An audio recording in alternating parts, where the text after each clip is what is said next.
कभी सोने की चिड़िया कहलाने वाली हमारी भारत भूमि पर जुल्म करने में विदेशी आक्रांताओं ने कोई कसर नहीं छोड़ी। हमारे अनेक वीरों ने अपने अपने अंदाज में इस जबर जुल्म को टक्कर दी है। नतीजतन 15 अगस्त 1947 को अंग्रेजी हुकूमत को हमारी ये धरा छोड़कर जाना पड़ा और आज हम आजादी से सांस ले रहे हैं। इसी कुर्बानी, खुशहाली और शांति का प्रतीक है हमारा राष्ट्रीय ध्वज, जिसे हम शान से विजयी विश्व तिरंगा कहते हैं। अब आजादी के 76 वर्ष पूरे हो चले हैं और इस विशेष अवसर को समस्त भारतवर्ष में राष्ट्र पहले हमेशा पहले थीम के तहत मनाया जाना है। जाने कैसे रहा आजादी के अस्तित्व के साक्षी हमारे राष्ट्र ध्वज का तिरंगों का सफर। ये बात हर कोई जानता और मानता है कि किसी भी विशेष अभियान को एक अंजाम तक पहुंचाने के लिए उससे जुड़े जन समूह को भावनात्मक रूप से बांधे रखना बेहद जरूरी है। भारतीय स्वाधीनता संग्राम के लिए ध्वज के रूप में एक विशेष चिन्ह का निराधार करना भी इसी प्रक्रिया का है।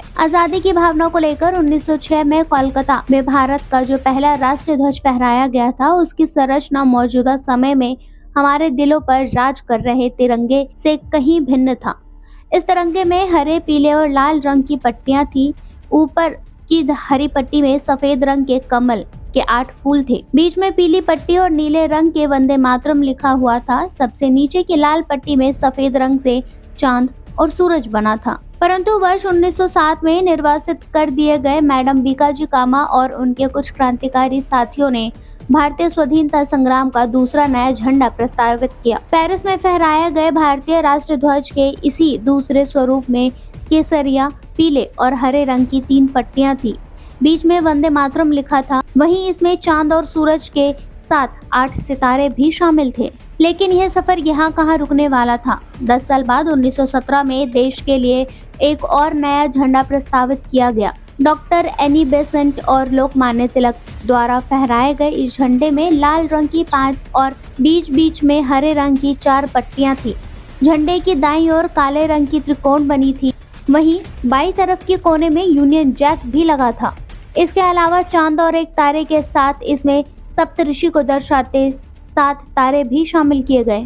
जिसके बाद 1921 में एक बार फिर भारत के राष्ट्रीय ध्वज में बदलाव किए गए। अखिल भारतीय कांग्रेस कमेटी के सत्र के दौरान बेजवाड़ा, जो कि अब विजयवाड़ा में आंध्र प्रदेश के एक व्यक्ति ने महात्मा गांधी को एक झंडा दिया जो हरे और लाल रंग का था।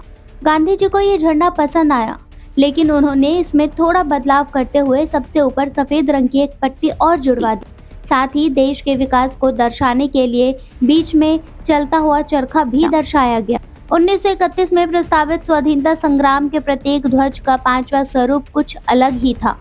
इसमें सबसे ऊपर केसरिया, बीच में सफेद और नीचे हरे रंग की पट्टी तो थी ही, साथ ही बीच में सफेद पट्टी में राष्ट्र की प्रगति का प्रतीक चरखे का पूरा चित्र छोटे आकार में चरखा दर्शाया गया।